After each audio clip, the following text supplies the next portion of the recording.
सुप्रभात आप सभी को। तो हम लोग देख रहे थे 2010 का पेपर, तो उसमें 44 प्रश्न देख लिए थे। अब 45 नंबर से हम लोगों को देखना था। ठीक, तो यहाँ पे पूछ रहा है कि अनामिका काव्य किनके द्वारा रचित है? अज्ञेय के द्वारा, कि निराला के द्वारा, कि धूमिल के द्वारा, कि सुमन, या ये है शिवमंगल सिंह सुमन। ठीक, यहाँ पे सुमन लिखा है, शिवमंगल सिंह सुमन के लिए। तो अनामिका, परिमल, गीतिका, तुलसीदास, कुकुरमुत्ता, नए पत्ते, ये सब किसकी रचना है? ये सूर्यकांत त्रिपाठी निराला जी की रचना है। सूर्यकांत त्रिपाठी निराला की छायावादी युगीन रचनाएं निम्नलिखित हैं। अनामिका 1923, परिमल 1930, गीतिका 1936, तुलसीदास 1938। अब देखिए 46 नंबर प्रश्न। दुष्प्रकृति शब्द की संधि विच्छेद है। दुष्प्रकृति शब्द का संधि विच्छेद पूछ रहा है। तो दुष् प्लस प्रकृति होगा, कि दुह प्लस प्रकृति होगा, कि दुष्य प्लस प्रकृति होगा, कि दुष्प्र प्लस कृति। तो दुष्प्रकृति जो है इसमें कौन सी संधि है? विसर्ग संधि है। तो यहाँ पे दुह प्लस प्रकृति, ये वाला सही हो जाएगा। ठीक, देखिए इसका नियम दिया है कैसे होगा ये। तो यदि मूल स्वर ई, ये मूल स्वर ई है, मूल स्वरों के उपरांत क ख ट ठ या प फ हो तो विसर्ग का मूर्धन्य स हो जाता है। जैसे दु प्लस प्रकृति दुष्प्रकृति, तो यहाँ पे हलंत लगा है ना, इसीलिए यहाँ पे एक में आधा हो जा रहा है, यहाँ पे मूर्धन्य स यहाँ पे आधा हो जा रहा है। ठीक, दुष्प्रकृति, दु प्लस परिणाम दुष्परिणाम। अब देखा जाए आगे 47 नंबर प्रश्न। मैथिली बोली के लोकप्रिय कवि हैं। तो मैथिली बोली के लोकप्रिय कवि कौन हैं? तुलसीदास हैं, कि जायसी हैं, कि विद्यापति हैं, कि नंददास हैं। तो इनको मैथिल कोकिल भी कहा जाता है, विद्यापति को। ठीक, ये इनकी एक रचना है पदावली, जो मैथिली भाषा में लिखी गई है। उसमें कृष्ण और राधा का वर्णन है। ठीक, इसी के लिए इनको मैथिल कोकिल कह दिया गया, इसी रचना के लिए।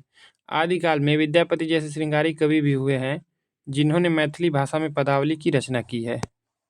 कीर्तिलता कीर्तिपताका उन्होंने अपभ्रंश में लिखी है। तो ये भी ध्यान देना है कि कीर्तिलता और कीर्तिपताका किस भाषा में लिखे हैं? ये अपभ्रंश में लिखे हैं।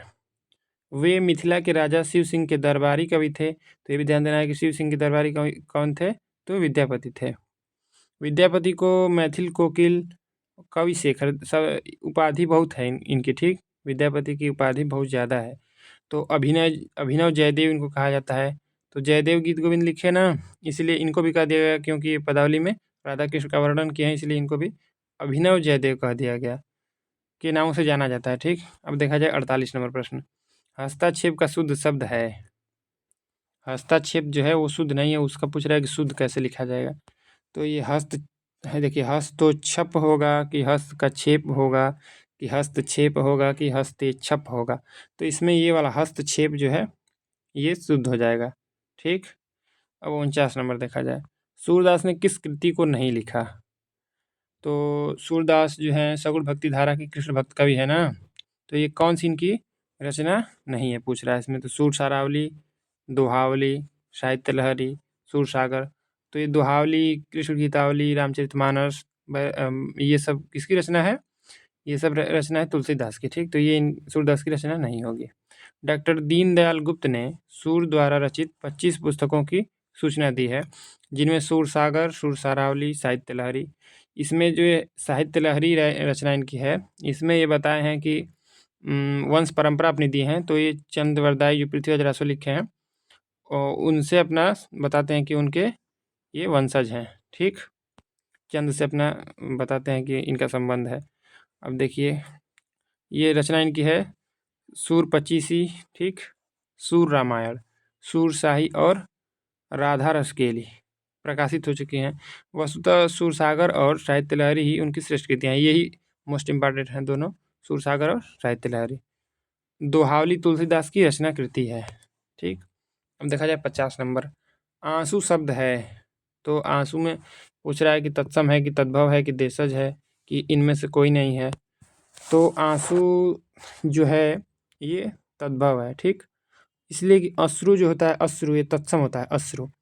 और आंसू से कुछ याद आया आपको? ये आंसू नाम से जयशंकर प्रसाद की रचना भी है, झरना आंसू लहर का मैनी। ठीक, तो आंसू का डेट भी है 1925 ईस्वी। तो इसको भी याद रखना है कि आंसू जयशंकर प्रसाद की काव्य कृति है। अब देखा जाए 51 नंबर। विशिष्टाद्वैतवाद के प्रतिपादक कौन थे? तो ये पूछ रहा है विशिष्टाद्वैतवाद के प्रतिपादक कौन थे? रामानंद थे कि रामानुजाचार्य थे कि माध्वाचार्य थे कि निम्बार्काचार्य थे? तो विशिष्टाद्वैतवाद के प्रतिपादक कौन थे? ये रामानुजाचार्य थे, इसको ध्यान रखना है, ठीक। और वैरागी दल का गठन किए थे रामानंद, ठीक। और मध्वाचार्य जो है इनका द्वैतवाद है और निम्बार्काचार्य का द्वैताद्वैतवाद, ठीक। तो देखा जाए आचार्य रामानुज ने अवतारी राम को अपनी विष्णु भक्ति का उपास्य देव स्वीकार कर विशिष्टाद्वैत सिद्धांत की स्थापना की है। तो कैसे याद होगा कि विशिष्टाद्वैतवाद में किसका राम का है कि किसका है? तो ये ध्यान देना है कि राम जो थे, राम जी तो विशिष्ट थे, पुरुषोत्तम भी कहा जाता है इनको ना, पुरुषोत्तम श्री राम, लेकिन विशिष्ट ध्यान देना है। बस इतना आपको ठीक याद कर लेना है कि राम जी जो थे विशिष्ट थे। तो ये समझ में आ जाएगा कि विशिष्टाद्वैतवाद जो है इस राम जी से संबंधित है। तो रामानुजाचार्य, ठीक, इस सिद्धांत के प्रतिपादक हैं। अब देखिए मध्वाचार्य ने द्वैतवाद की स्थापना की, तो ये भी याद रहना चाहिए कि मध्वाचार्य ने द्वैतवाद की स्थापना की। निम्बार्काचार्य का दार्शनिक सिद्धांत भेदाभेदवाद या द्वैताद्वैतवाद है। तो इसमें ध्यान ये देना है कि मान लीजिए कि निम्बार्काचार्य हैं तो नीम इसका मतलब होता है कि नीम पर सूर्य का दर्शन कराने वाला निम्बार्काचार्य, ठीक। निम्बार्काचार्य इनका ये कुछ ऐसा ही नाम था।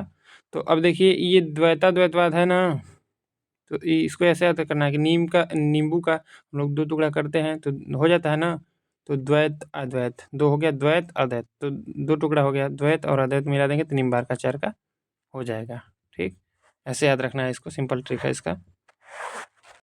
अब देखा जाए 52 नंबर प्रश्न, निम्नलिखित में से किसने पुष्टि मार्ग की स्थापना की? तो पुष्टि मार्ग की स्थापना किसने की? चैतन्य महाप्रभु किए कि वल्लभाचार्य किए कि विट्ठलनाथ किए कि सूरदास किए? तो ये पुष्टि मार्ग की स्थापना किसने किया? वल्लभाचार्य ने, ठीक। यह ध्यान देना है कि पुष्टि मार्ग की स्थापना कौन किया? वल्लभाचार्य। और वल्लभाचार्य के पुत्र थे विट्ठलनाथ, और सूरदास को पुष्टि मार्ग का जहाज कह दिए। कौन? विट्ठलनाथ। सूरदास को क्या कहा जाता है? पुष्टि मार्ग का जहाज, ये भी याद रहना चाहिए। देखिए श्री वल्लभाचार्य ने ब्रज मंडल में जिस कृष्ण भक्ति को प्रतिष्ठित किया उसका दार्शनिक आधार शुद्धाद्वैत दर्शन है। तो ये ध्यान देना है कि हम लोग राम जी में तो याद कर लिए हैं कि विशिष्ट थे, और श्री कृष्ण को याद कर लेना है कि शुद्ध थे, ठीक। शुद्ध कौन है? श्री कृष्ण। तो श्री कृष्ण से संबंधित संप्रदाय कौन था? तो ये अष्टाप था ना, तो अष्टाप की स्थापना कौन करेगा? वल्लभाचार्य। तो ऐसे रिलेट कर लेना है कि कृष्ण वाला कौन है, राम वाला कौन है। तो शुद्ध कौन थे? कृष्ण थे, ठीक। अब देखिए साधना और व्यवहार क्षेत्र में शुद्धाद्वैत दर्शन के साथ जिस भक्ति को स्थान दिया गया उसका आधार उन्होंने पुष्टि मार्ग को बनाया, ठीक। पुष्टि प्रवाह मर्यादा 3 प्रकार के जीव बताया है ना। अब देखिए आनंद कादम्बिनी का संपादक कौन था? बालकृष्ण भट्ट थे कि भारतेंदु हरिश्चंद्र थे कि बद्रीनारायण चौधरी प्रेमघन थे कि प्रताप नारायण मिश्र थे? तो ये तो बद्रीनारायण चौधरी प्रेमघन इसके संपादक थे, तो याद होगा जिसको, ठीक है। लेकिन अगर याद नहीं होगा तो ध्यान देना है कि प्रेम जो है उसी में आनंद आता है, प्रेम में, ठीक। तो प्रेम आनंद, तो ये ध्यान रखना है कि आनंद कादम्बिनी की पत्रिका के संपादक कौन थे? प्रेमघन। तो ये थे मिर्जापुर के, प्रेमघन जो थे ये मिर्जापुर के थे, तो ये पत्रिका भी निकलेगी मिर्जापुर से। और एक और इनकी पत्रिका थी नागरी नीरद, तो 2 पत्रिका ध्यान देना है।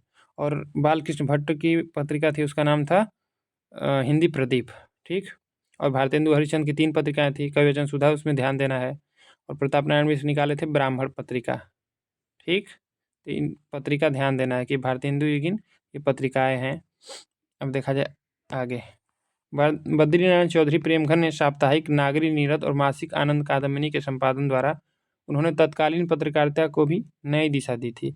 ध्यान देना है कि इसमें साप्ताहिक और मासिक ध्यान देना है।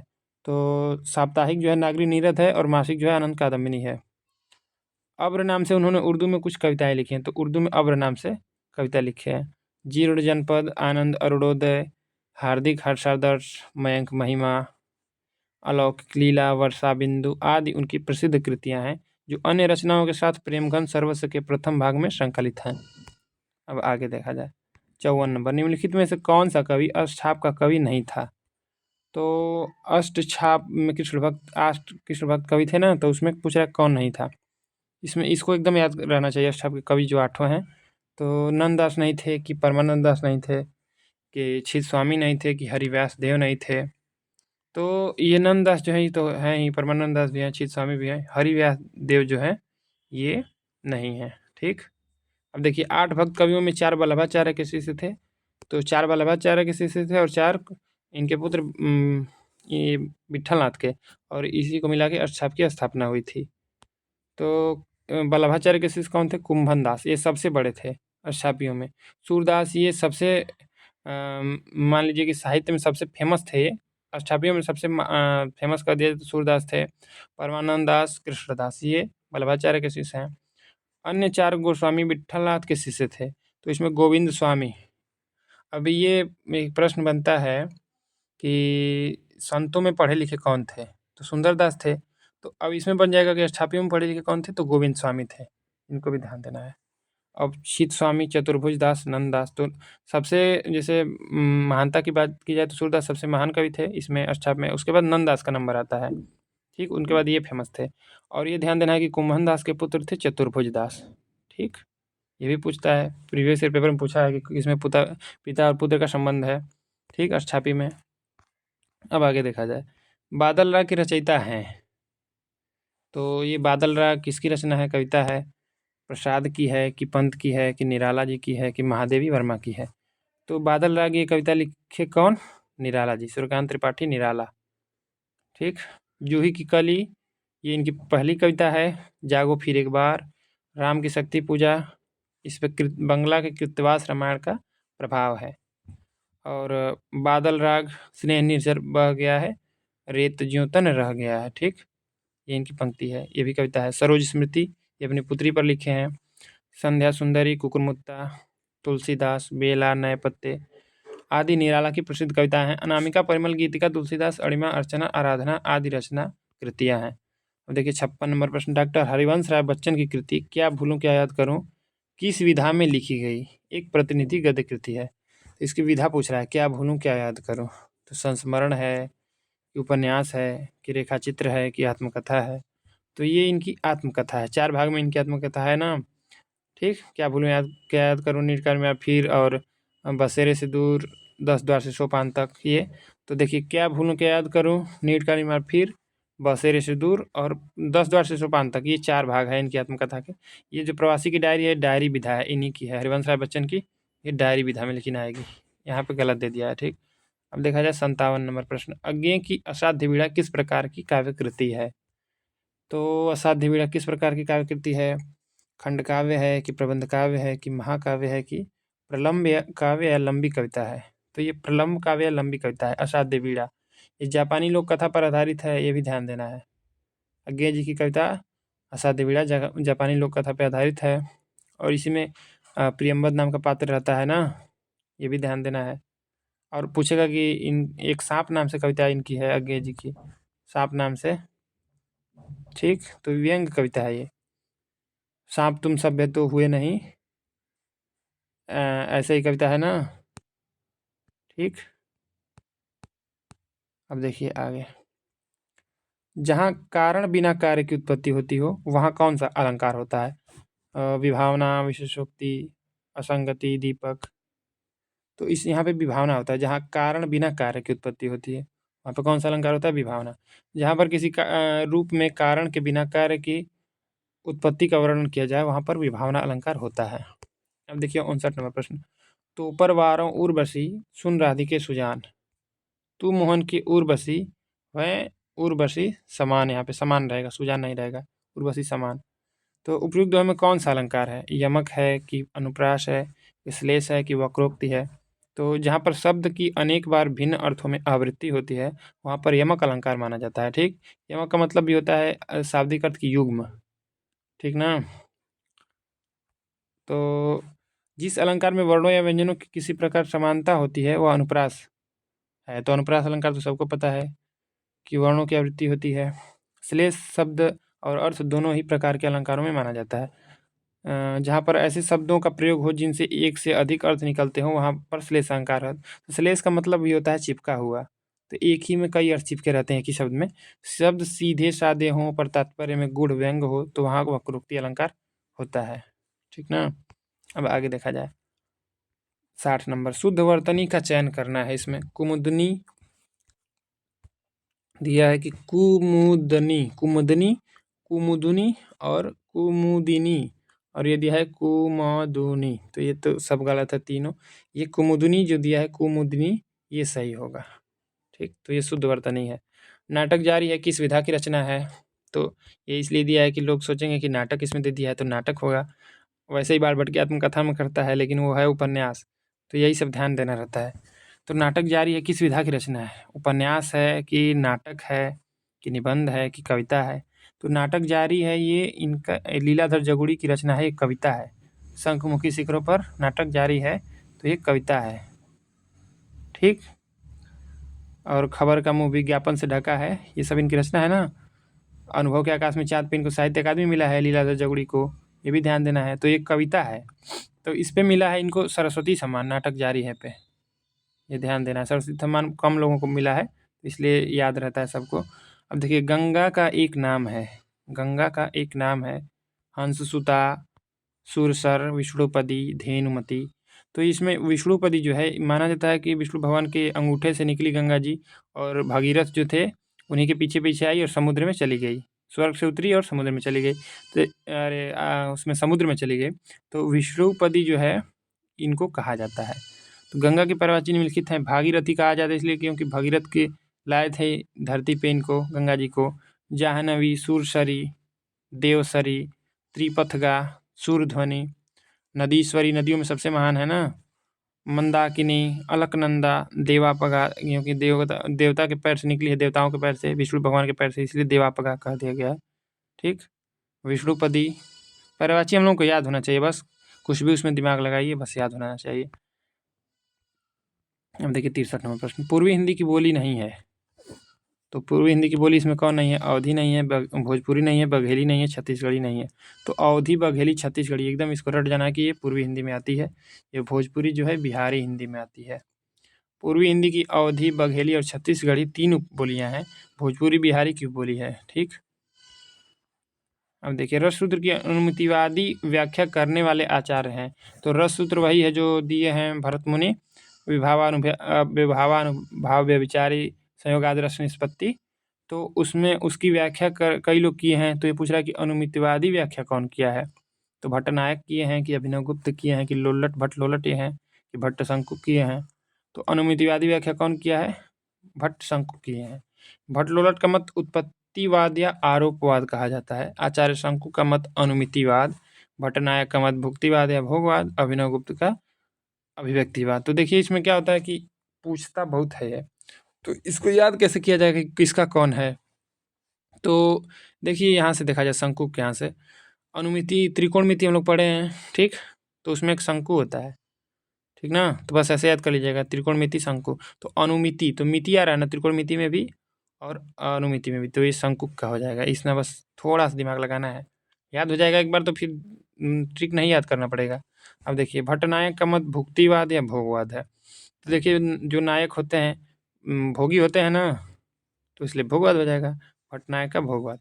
अभिनव गुप्त का अभिव्यक्तिवाद, तो इसमें अभिनव आ रहा है ना, अभिव्यक्तिवाद, तो ऐसे याद हो जाएगा। एक है भट्टलोलट का उत्पत्तिवाद, तो ये सबको अपने से याद करना पड़ेगा, याद हो जाएगा।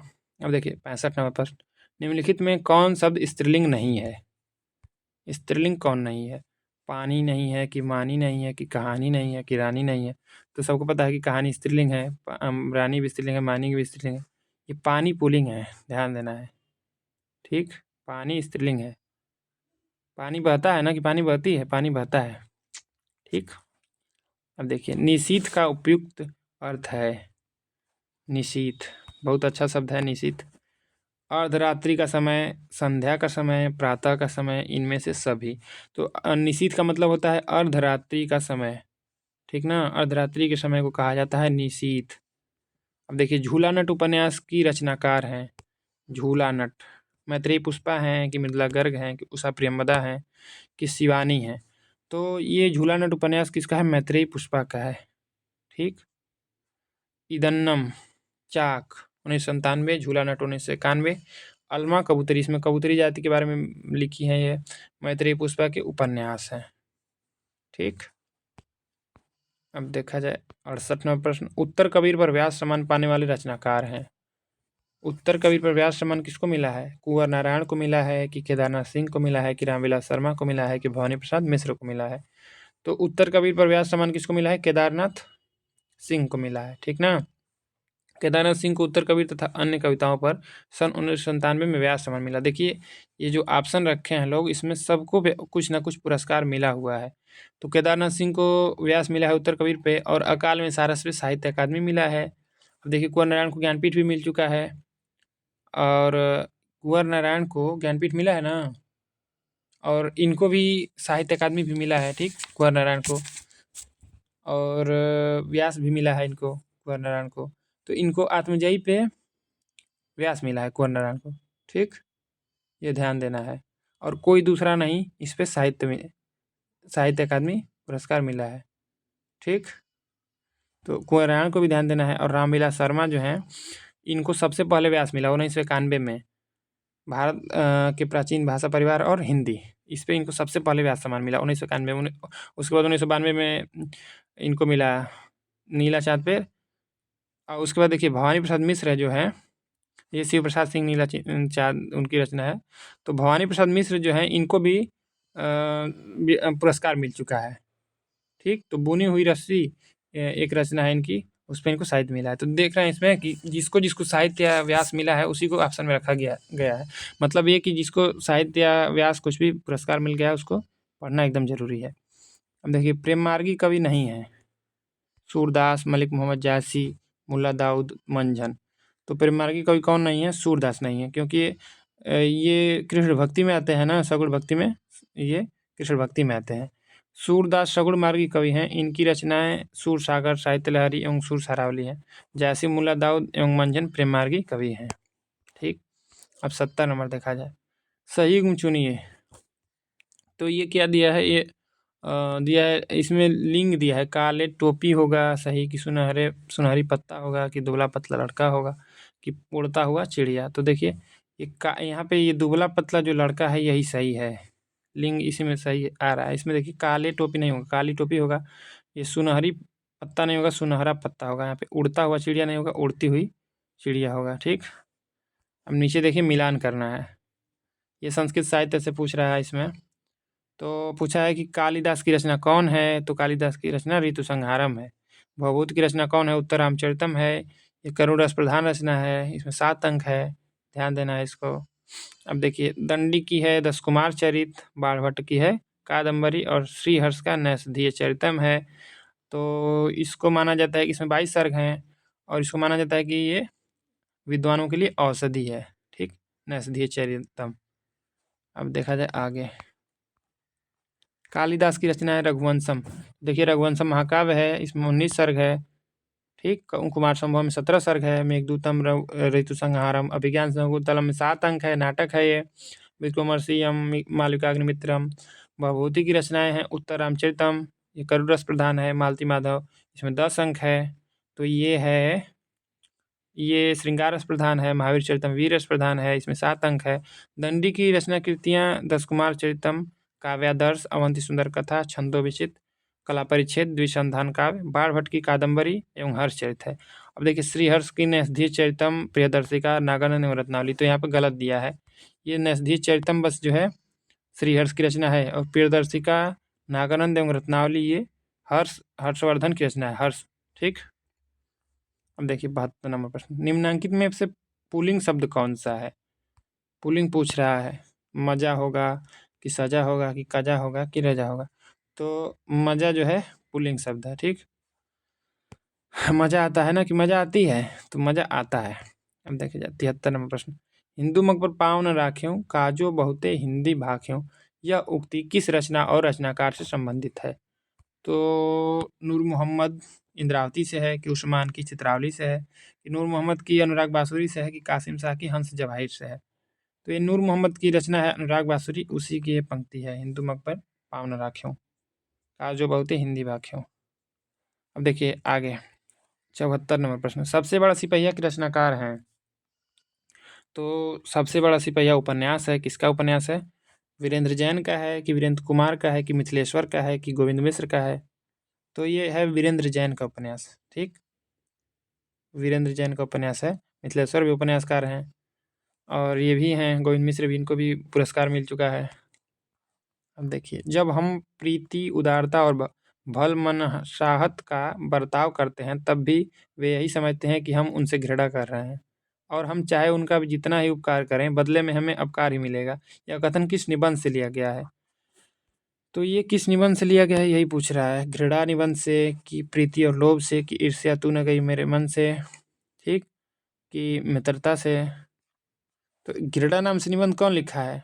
आचार्य रामचंद्र शुक्ल लिखे हैं ना, तो उन्हीं का चिंतामणि में संकलित है, तो उसी निबंध से लिया गया है। ये बताइएगा आप लोग कि किसका ये है, रचना है? ईर्ष्या तू न गई मेरे मन से, ठीक, और एक निंदा रस भी है, दोनों एक ही तरह मिलता जुलता है। तो आप लोग कमेंट में बताइएगा इसको। उपेन्द्रनाथ अश्क रचित जोंक किस प्रकार का एकांकी है?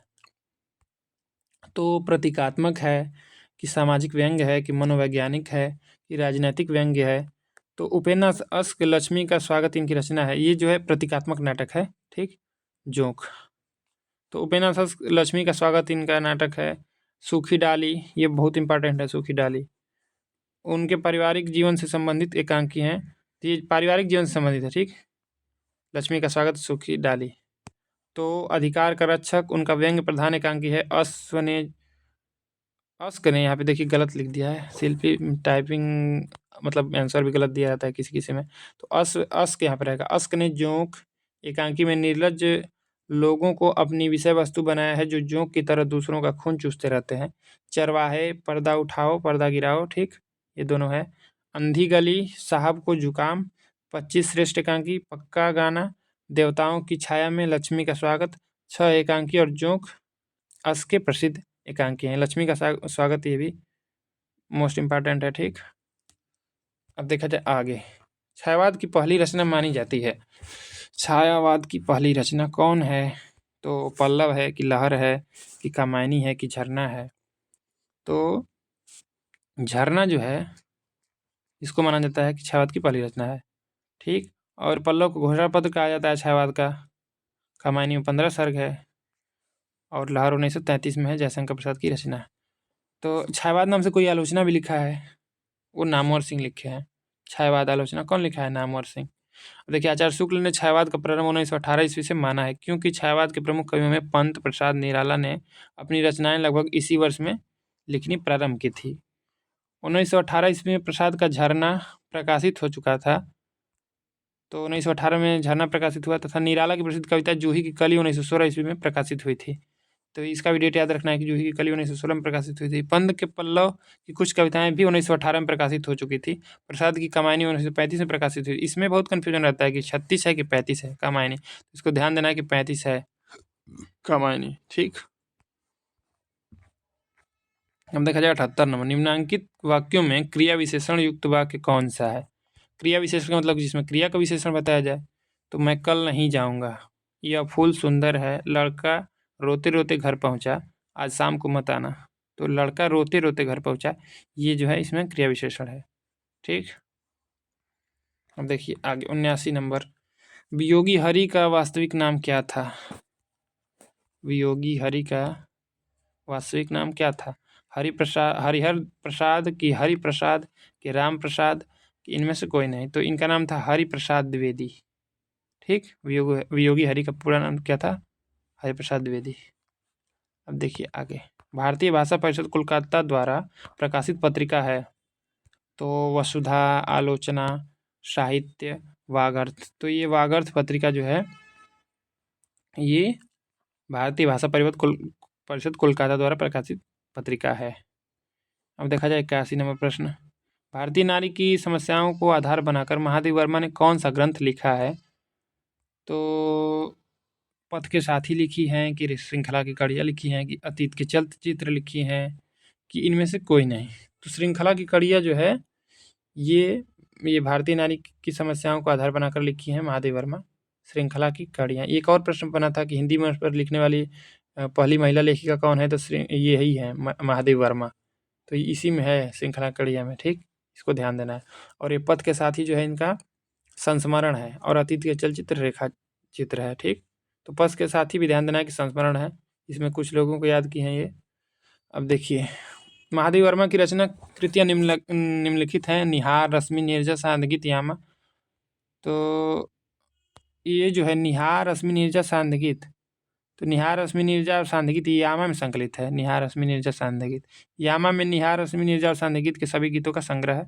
छड़दास, संकल्पिता, भारतीय संस्कृति के स्वर, श्रृंखला की कड़ियाँ, साहित्यकार की आस्था तथा अन्य निबंध, विवेचनात्मक गद्य, महादेव वर्मा के निबंध हैं। ये सब इनके निबंध हैं। अतीत के चलचित्र, स्मृति की रेखाएं, और ये देखिए पथ के साथी नहीं होगा इसमें, मेरा परिवार इनके रेखाचित्र है। एवं संस्मरण है, हाँ संस्मरण भी दे दिया है। तो सब इनके, ये संस्मरण है और ये तीनों रेखाचित्र है। ठीक, मेरा परिवार। गौरव गाय के बारे में किसमें लिखी है? मेरा परिवार में। अब देखा जाए आगे, स्त्री विमर्श का उद्देश्य है। स्त्री विमर्श का उद्देश्य क्या है? तो स्त्री अस्मिता की खोज है, कि पुरुष प्रभुत्व का विरोध है, कि स्त्रियों की रचनाशीलता की परंपरा की पहचान, इनमें से सभी। तो ये इनमें से सभी होगा। स्त्री विमर्श का उद्देश्य क्या है? इनमें से सभी होगा। हिंदी में गीति नाट्य परंपरा की प्रथम रचना और उसके रचनाकार हैं। तो हिंदी में गीति नाट्य मतलब जो विधा है उसमें प्रथम रचना पूछ रहा है इसमें कि कौन है। तो देखिए यहाँ पे दिया है कि करुणालय जयशंकर प्रसाद, अनग मैथिली शरण गुप्त, उन्मुक्त सियाराम शरण गुप्त, अंधायुग धर्मवीर भारती। तो ये करुणालय जो है हिंदी का प्रथम गीति नाट्य माना जाता है। तो यही सही हो जाएगा। जयशंकर प्रसाद द्वारा रचित नाटक निम्नलिखित हैं। विशाख। तो देखिए जयशंकर प्रसाद जी के जो नाटक हैं इनको भी ध्यान देना है एकदम। तो विशाख जो है ना, इसका कथन जो है, कथानक जो है, कथन नहीं, तो ये कल्हड़ की एक रचना है राजतरंगिणी। ठीक, उससे लिया गया है। अजातशत्रु आप लोगों को पता ही होगा। कामना इनका एक नाटक है। ठीक, तो ये कामना जो है ना प्रबोध चंद्रोदय की भांति लिखा गया है। जैसे भावनाओं को पात्र में, जैसे है ना कामायनी में, वैसे ही भावनाओं को पात्र के रूप में इसमें कर दिए हैं। जन्मेजय का नागयज्ञ है। ठीक, तो जन्मेजय का नागयज्ञ जो है, इसकी स्टोरी ये है कि परीक्षित जो थे राजा ना, तो उनके पुत्र थे जन्मेजय। ठीक, तो वही बदला लेने के लिए नागों से बदला लेते हैं, उसी का स्टोरी है इसमें जन्मेजय का नागयज्ञ में। अब स्कंद गुप्त है, ये भी पता होगा आप लोगों को। एक घूट चंद्रगुप्त, ये भी पता होगा, 1931 में लिखे। ध्रुव स्वामिनी, ये पुनर्लग्न की समस्या पूछता है, किस में है? तो ध्रुव स्वामिनी में है। ठीक, तो ये ध्रुव स्वामिनी जो नाटक है, ये विशाख की देवी चंद्रगुप्तम के आधार पर लिखा गया है। देवी चंद्रगुप्त के आधार पर लिखा गया ध्रुव स्वामिनी को। इन्होंने कामना नामक नाट्यकृति की रचना भी की, जो संस्कृत के प्रबोध चंद्रोदय शैली का एक अनुपदेशक रचना है। एक घूट उनका सफल एकांकी है। तो करुणालय 1912 को गीति नाट्य के अंतर्गत रखा जा सकता है। अब देखा जाए आगे 84 नंबर प्रश्न। तो हिंदी शब्दानुशासन ग्रंथ के रचनाकार हैं। तो शब्दानुशासन तो पता ही है कि हेमचंद की है, लेकिन हिंदी शब्दानुशासन पूछ रहा है। तो ये हेमचंद की है, कि कामता प्रसाद गुरु की है, कि किशोरीदास वाजपेयी की है, कि धीरेन्द्र वर्मा की है। तो हिंदी शब्दानुशासन ये है किशोरीदास वाजपेयी की रचना। ठीक, 1920 में कामता प्रसाद गुरु का हिंदी व्याकरण नागरिक प्रचार सभा काशी द्वारा प्रकाशित हुआ। तो ये भी ध्यान देना है कि हिंदी व्याकरण जो है, ये हिंदी व्याकरण ये नागरिक प्रचार सभा काशी द्वारा प्रकाशित हुआ था। ये किसकी रचना है? कामता प्रसाद गुरु की, और 1920 में। गुरु के व्याकरण की त्रुटि का अनुभव करते हुए नागरिक प्रचारणी सभा ने एक दूसरे व्याकरण की व्यवस्था की, और किशोरी दास वाजपेयी का हिंदी शब्दानुशासन हिंदी व्याकरण का ग्रंथ है। ठीक, 1597, ये गलत लिखा है, प्रकाश में आया। हेमचंद का शब्दानुशासन व्याकरण रचना है। तो 84 नंबर हो गया। अब 85 कर दिया जाए आज, उसके बाद जो बचेगा कल देखा जाएगा। भला मैं क्या कर सकता हूँ, वाक्य में भला शब्द है। तो भला मैं क्या कर सकता हूँ, वाक्य में भला शब्द है। तो संज्ञा है, कि सर्वनाम है, कि विशेषण है, कि अव्यय है। तो भला मैं क्या कर सकता हूँ, वाक्य ये भला जो है अव्यय है। ठीक, तो आज के लिए बस इतना ही रहेगा। अब कल जो है इसके आगे पेपर हम लोग देखेंगे 2010 का। कल हो सके समाप्त भी हो जाएगा, हाँ कल समाप्त हो जाएगा। ठीक, तो इसके आगे अब देखा जाएगा कल। तो आप सभी को जुड़ने के लिए धन्यवाद।